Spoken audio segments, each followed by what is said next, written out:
Tugas bapak suruh no kapan kita kerjakan?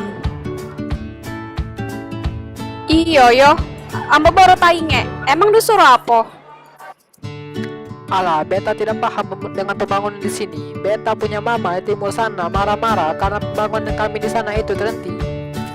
Sadar kau saja yang jauh. Aku di Pemantang Siantar sana 1 minggu sudah dibuat itu jalan.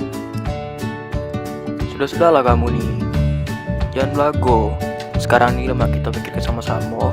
Nak cari apa, bangunan apa yang dicari-cari yang dibangun oleh pemerintah Palembang. Yang susah-susah kamu nih.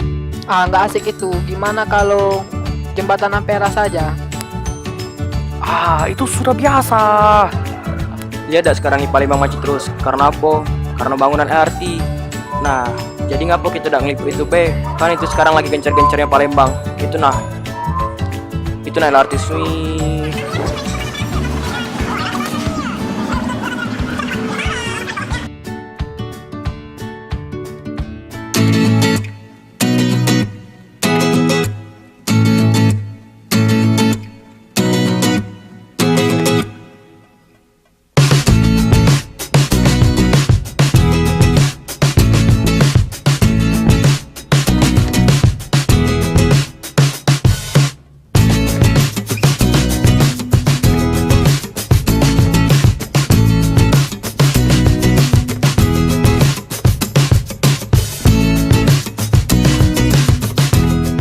Kita Palembang kita ini kan lagi bangun LRT zona 1 sampai zona 5.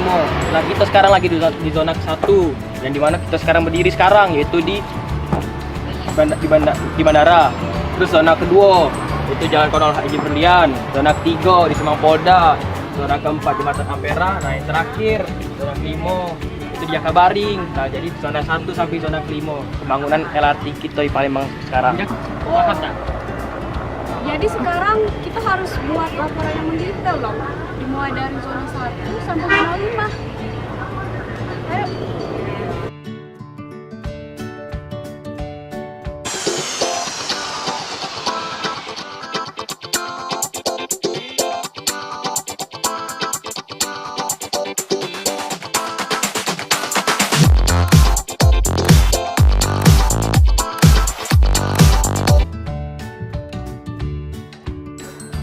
Menurut kalian gimana sih tanggapan menurut kalian tentang LRT ini?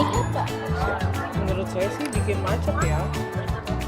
Iya, buat macet. Terus tuh Palembang kan kayak Jakarta. Oh, ibu.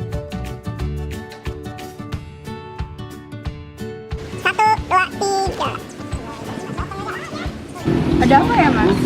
Saya ada tugas dari sekolah yaitu tentang itu LRT. Nah, menurut tanggapan Mbak berdua apa itu manfaat atau plus minusnya dari LRT yang buat Mas Indra? Kalau menurut saya sih itu sebuah kebanggaan bagi masyarakat Palembang karena itu bisa jadikan transportasi maju untuk rakyat Palembang dan mengurangi menggunakan angkutan umum pastinya. Mbak gimana? Kalau menurut saya sih biasa aja ya. Soalnya di Malaysia sama di Singapura itu kan udah biasa yang namanya kereta yang kayak LRT gitu. Kalau buat di Palembang sih kalau mau dibuat kayak gitu nih yang ada jadi juga macet jadi jalanannya, terus tuh tambah jalanannya jadi jelek gitu. Jadi biasa aja.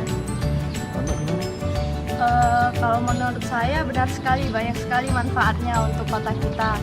Tetapi di sisi lain untuk penghijauan itu sangat merugikan kota kita. Yang pertama karena ya lampu-lampu di jalanan banyak yang dicabut, terus pohon-pohon pemerintah banyak yang dipotong, tanaman-tanamannya juga. Jadi ya begitulah, ada dampak positif dan negatifnya.